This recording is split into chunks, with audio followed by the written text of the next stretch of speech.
কোথায় যাব? গলে যা কি করবো? ভাত খাবো। তুমি ভাত খেয়েছো?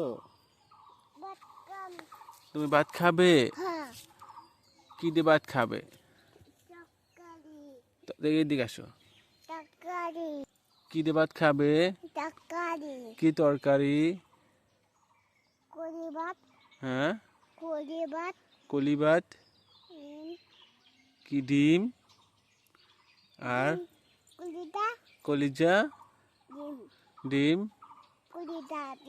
কলিজা ডিম খাবে? মুরগি খাবে না? গরুর গোস্ত খাবে? মুরগি খাবে না? হ্যাঁ, আর কি খাবে?